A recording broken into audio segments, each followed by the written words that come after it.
eletricidade ajuda a mover o mundo. É a principal fonte de luz, força e calor da vida contemporânea. Mas afinal, o que é a eletricidade? Quais são os fenômenos relacionados a ela? A gente vai entender isso tudo por meio de experimentos em laboratório. Vamos lá? Esse é o professor Cláudio Furukawa, do Instituto de Física da Universidade de São Paulo. Tudo bem, professor? Tudo bem. Em relação à eletricidade, como é que foram feitas as primeiras descobertas? Bom, as primeiras descobertas foram feitas há mais ou menos 600 anos antes de Cristo pelos gregos. E as primeiras experiências que eles faziam na época, né, eram através dessa resina que saía da casca das árvores. Se chamava âmbar. Âmbar.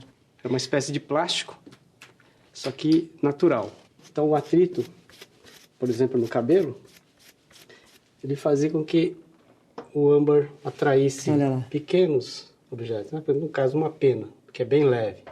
E o termo eletricidade vem dessa palavra âmbar em grego, né? Âmbar em grego é elétron, e daí surge o nome eletricidade. Então, hoje, existem materiais mais simples. Por exemplo, o canudinho de refresco, né, que também é um plástico. Né? Então, nós vamos atritar e colocar, por exemplo, num suporte. E aí, se você aproximar a mão daquela parte de lá, você vai ver que ela atrai a sua mão e a sua mão atrai o canudo. Então, o que a gente faz aqui é um fenômeno chamado de eletrização, né? Mais ou menos o que os gregos faziam. A eletrostática, que nós vimos agora no começo, não teve muita aplicação prática, porque não servia, por exemplo, para acender uma lâmpada, para girar um motor ou alguma coisa desse tipo. Então, houve a necessidade de se gerar mais cargas. E a partir daí foi inventado aí a pilha. O termo pilha surgiu do empilhamento de placas de cobre e de zinco. Foi inventada por volta de 1800 por Alessandro Volta, e inclusive a unidade de tensão, chamada volts, em homenagem ao Alessandro Volta. Como é que faz para gerar uma grande quantidade de eletricidade? Os estudos para se produzir uma grande quantidade de eletricidade começaram com Ørsted. Bom, a experiência dele foi muito simples. Isso aqui é uma agulha de uma bússola, e a agulha da bússola nada mais é do que um ímã. Então ele tende a apontar para a direção norte-sul do campo magnético da Terra, que a Terra também é um grande ímã. E aqui eu tenho um ímã. E se você aproximar o ímã da agulha da bússola, a gente percebe que ele tende a se orientar com o campo magnético do ímã. Bem, Ørsted usou a bússola perto de um fio, e esse fio vai ser ligado numa pilha. Então aqui está a pilha, e nós vamos ligar aqui no circuito. Aqui eu tenho uma chave interruptora. Quando eu ligo, vai fluir uma corrente elétrica. Num sentido específico. Num sentido específico, exatamente. A gente pode ver que a agulha ela se deflete. E se inverter? Bom, se eu inverter, o branco agora vai para o seu lado e o vermelho para o outro lado. E o que ele concluiu nesse estudo? Então, a grande conclusão é que existe uma correlação entre a corrente elétrica e o campo magnético. E se a gente inverter? Magnetismo também gera eletricidade? Sim, sim. Essa foi a grande descoberta de Faraday. Agora nós vamos, então, ver o experimento de Faraday. Como que você produz eletricidade a partir do magnetismo? Para você ligar um LED, para você fazer o LED acender, eu posso ligar numa pilha. Haveria necessidade de alguma fonte de energia. Agora, o Faraday descobriu o seguinte, que você pode ligar isso aqui sem pilha. Mas como? Aqui eu tenho uma bobina. O que é uma bobina? Bom, bobina é um fio muito comprido e enrolado várias vezes.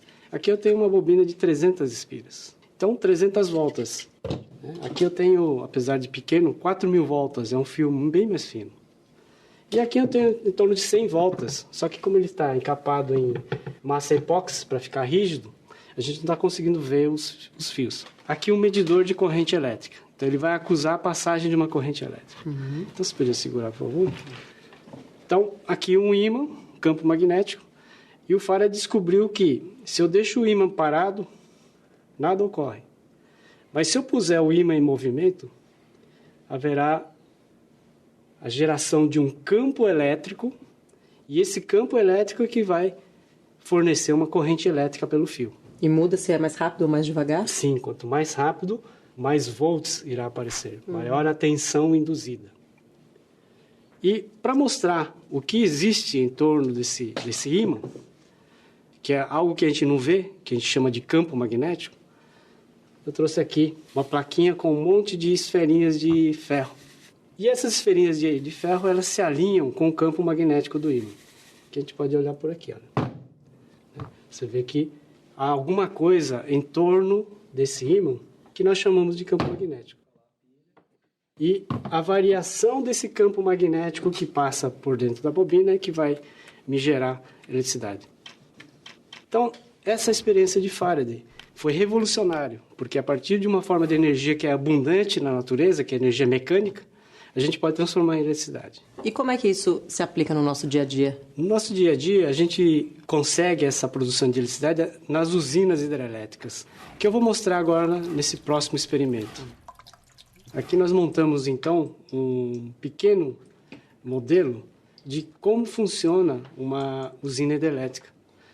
Então, nós temos aqui um monte de colheres que a gente adaptou para funcionar como uma turbina. Ele está ligado a um eixo, e esse eixo é ligado nesse disco de acrílico, que tem 4 ímãs, né? E a gente pode mostrar que são ímãs, mudando aqui essa moeda, e nós vimos que o ímã tem um campo magnético. O ímã perto da bobina, mas parado, você vê que não acontece nada.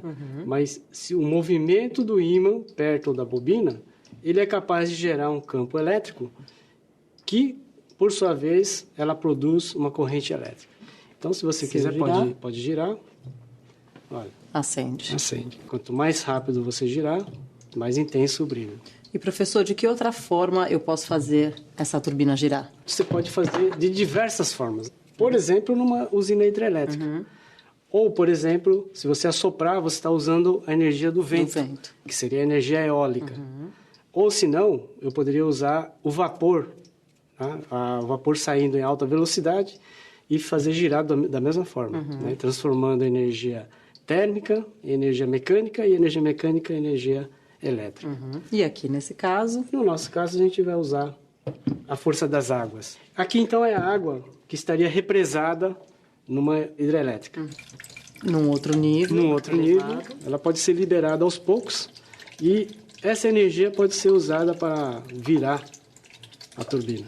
E a energia armazenada na água represada vai sendo transformada em energia cinética, energia de movimento, e essa energia de movimento sendo transformada em eletricidade por meio desse dispositivo que seria o gerador ou dínamo. Então, toda essa parte aqui faz parte do gerador. Quanto maior a altura e quanto maior a vazão, mais energia você tem na forma de energia elétrica. Professor, eu quero agradecer as suas elucidações e todos os experimentos que foram muito interessantes. Obrigada. Bom, agora que a gente viu o modelo em laboratório, que tal conhecer uma usina hidrelétrica? Vamos lá?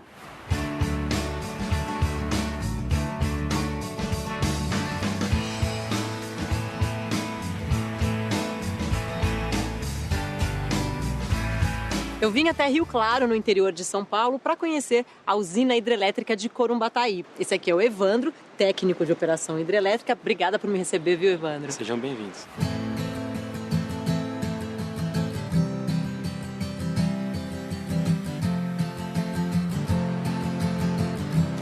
Então, Evandro, esse aqui é o Rio Corumbataí represado. Exatamente, aqui é a barragem, a represa do Rio Corumbataí. O rio vem seguindo o curso natural e nesse ponto foi feita a barragem, que é um tanque de contenção de água para poder manter a autonomia das turbinas gerando. Do lado de cá a gente vê só os vertedouros, né? Que é o que? A água que eu não preciso, ela continua seguindo o curso natural do rio. E do lado de lá é onde tem a comporta que alimenta as turbinas.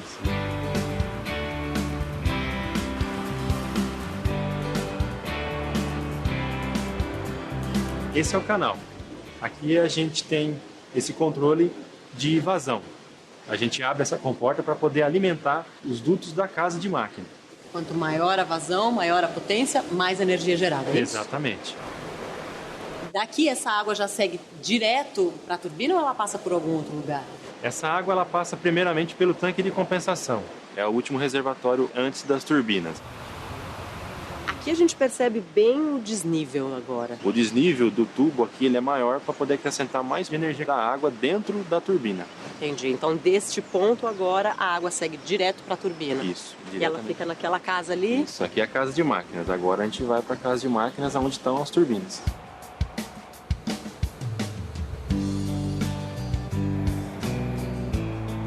Evandro, então agora finalmente a gente chegou no coração da usina, é isso? Exatamente. Aqui é onde agora tudo acontece, né?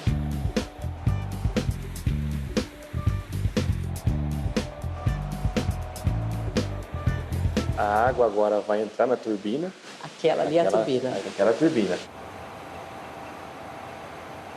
Esse é o regulador de velocidade. O rotor, com várias bobinas em volta dele. E o estator, que é onde é induzida a energia elétrica, onde é criada a energia elétrica. A água vai entrar pelas pás da turbina, com o movimento do rotor na velocidade correta. Existe um campo magnético que induz a energia elétrica nas bobinas do estator. E a água, Evandro, que foi usada para a geração dessa energia, o que acontece com ela? Essa água ela retorna para o rio, ela segue o seu curso natural. Você viu então como funciona uma usina hidrelétrica. Mas existem muitas outras formas de produzir energia. O fundamental é que, de olho na preservação do planeta, o mundo moderno busque soluções cada vez mais limpas e renováveis. É a tecnologia, com o apoio da física, em busca de novas invenções.